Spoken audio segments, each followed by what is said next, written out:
Hi everyone! Dadako naman tayo sa lesson number 22 kung saan ito ay pinag-aaralan pa rin natin ang other types of noun. Ang pag-aaralan naman natin ngayon ay yung mga all-time singular nouns o yung mga pangmalagiang singular na mga pangalan. Halimbawa nito ay itong, let's say, physics. Kung mapapansin nyo, ang physics, hindi mo siya pwedeng gawing physic. Lagi siyang may S sa dulo. Pero, pag sinabi nating all-time singular noun, ito yung mga nagtatapos sa S, pero singular siya. Kaya kapag ginamit natin sa pangungusap, physics, yan, is, are, my favorite, yan, subject. Yan. Halimbawa, nilagay mo siya sa pangungusap. Anong kailangan nating gamitin? Is ba or are? Diyan na ngayon papasok si all-time singular noun. Si all-time singular noun, most of them are yung mga subjects natin sa school na tatapos sa S, physics, meron tayong physics, statistics, ethics, calisthenics, mga nagtatapos siya sa S, pero siya ay tinatawag natin na all-time singular noun. Kaya kahit na may S pa yan sa dulo, hindi nangangahulugan na plural siya o pangmaramihan. Napag-aralan natin sa mga previous lessons natin na ang singular kapag ang tinutukoy ay isa lamang. Ang plural kapag ang tinutukoy ay maramihan. At mostly na mga plural ay mga nagtatapos sa S. Pero this time, dahil tinawag natin na all-time singular noun, nagtatapos din siya sa S, pero singular siya kapag ginamit natin sa pangungusap. Kaya para sa mga hindi pa nakapag-aral ng singular at plural, pwede nyo balikan ang lesson natin about singular and plural na makikita nyo rin sa playlist na ito. So balik na tayo. Sinabi natin na ang mga all-time singular nouns ay yung mga salita o mga pangalan na mga subjects sa school na nagtatapos sa S. Halimbawa, physics. Ayan.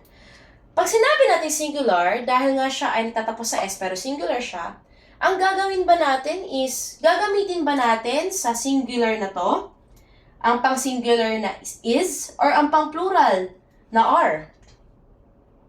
Alam natin na kapag gumamit tayo ng pang-singular, dapat ang gagamitin din natin ay pang-singular. Kaya, ano ang gagamitin natin to? Physics is my favorite subject or physics are my favorite subject. Ang bibilugan natin dito ay is kasi ang physics ay all-time singular o pangmalagi ang singular, kaya ipapartner din natin siya sa pang-singular na is. Okay? Ano pa? Isa pa sa mga hint para malaman nyo kagad na ito ay all-time singular. Mostly kapag siya ay may kinalaman sa school, kunyari yung mga competitions, semifinals, honors, finals. Ayan. Yan yung mga example ng mga all-time singular noun na pangmalagi ang singular. Yan, semifinals. May S siya sa dulo, pero siya ay all-time singular.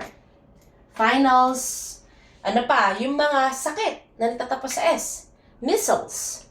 Ayan, measles, molasses, at iba't iba pa.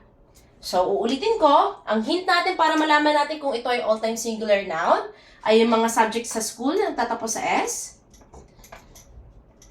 Yung mga sa competition na ginagamit natin mga termino. Semifinals, competition. Semifinals, finals, honors, first honors, second honors, yan ay all-time singular noun. Ano pa? At yung mga sakit na nagtatapos sila lahat, nag-ending with, ending siya sa S. Okay? Kapag nag-end siya sa S, na mga subjects sa school na nagtatapos sa S, competition terms, like semifinals, finals, honors, yung mga sakit na tatapos sa S, sila lahat ay all-time singular noun. Kaya ang gagamitin din natin sa kanila kapag gumawa tayo ng mga pangungusap, The mathematics is my favorite subject. Is ang ginagamit natin o mga pang-singular din na pangdugtong. Okay?